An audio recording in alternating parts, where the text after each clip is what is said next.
Hello అండి, నేను మీ Sharada SJ blogs and SJ plants video. First time చూస్తే సబ్స్క్రైబ్ చేసుకోవడం మర్చిపోకండి. ఇది చిన్న ఇన్ఫర్మేషన్ ఇస్తున్నాను. ఆల్రెడీ అందరూ ఆకుకూరలకు కూరగాయలకి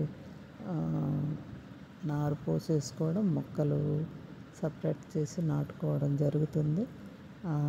నేనైతే లాస్ట్ సండే అనమాట టమాటా విత్తనాలు, తర్వాత పాలకూర విత్తనాలు తీసుకొచ్చి ఒక ఒక దాంట్లోనే గుర్తుగా నారు ఇట్లా వస్తే తర్వాత సపరేట్ చేసుకోవచ్చు అనే ఉద్దేశంతో ఒకే లైన్ అట్లా పోసాను. తర్వాత పాలకూర విత్తనాలు వేసేసాను. 1 వీక్లో ఉన్న అప్డేట్ అనమాట ఇది నేను ఇచ్చేది మీకు. పైన మట్టి చల్లాను. ఆల్రెడీ కంపోస్ట్లో బూడిద, లీఫ్ కంపోస్ట్తో తయారు చేసిన బూడిద అవన్నీ వేసుకున్నాను. వేపపిండి లేకపోవడం వల్ల వేపపిండి, పాలకూర విత్తనాలు, నాటు టమాటా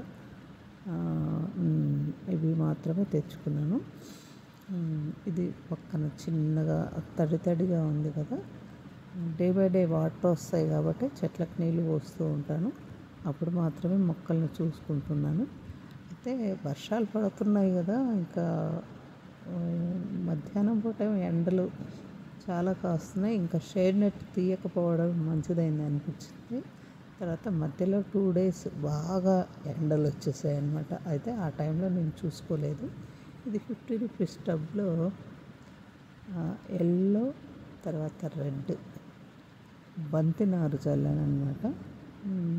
ఇది కూడా ఆకుకూరల కోసం రెడీ చేసుకుందే నేను. పక్కన మీకు సిలోన్ బచ్చలే కనిపిస్తుంది కదా, అందులో చేమంతులు ఉన్నాయండి. వీటిని కూడా త్వరగా తీసేసి ఇసుకలో నాటేసుకుందామని అనుకుంటున్నా. అట్లా ప్రాపగేట్ చేసినవే.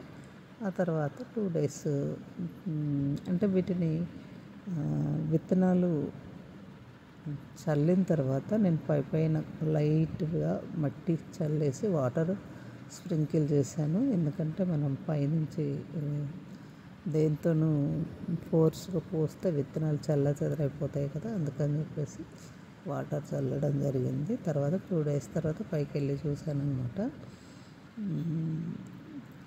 వర్షం పడుతుందేమో అన్నంత వాతావరణం అట్లా ఉండింది. తర్వాత మధ్యలో 2 days బాగా ఎండలు వచ్చేసాయి.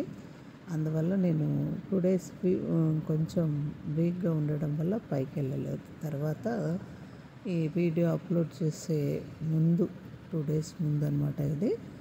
భయంకరంగా సాయంత్రం పూట గాలులు వచ్చేసాయి. ఆ తర్వాత ఎండ చూడండి ఎట్లా కాస్తుందో. పైన షేడ్ నెట్ తెగిపోయింది.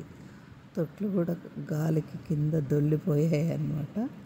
చూసుకోలేదు. ఇప్పుడు చూడండి, షేడ్ నెట్ ఉన్నా కూడా ఒకవైపు పైన ఉన్నది తెగిపోయిందనమాట. ఎండ తగిలేసి ఇంకా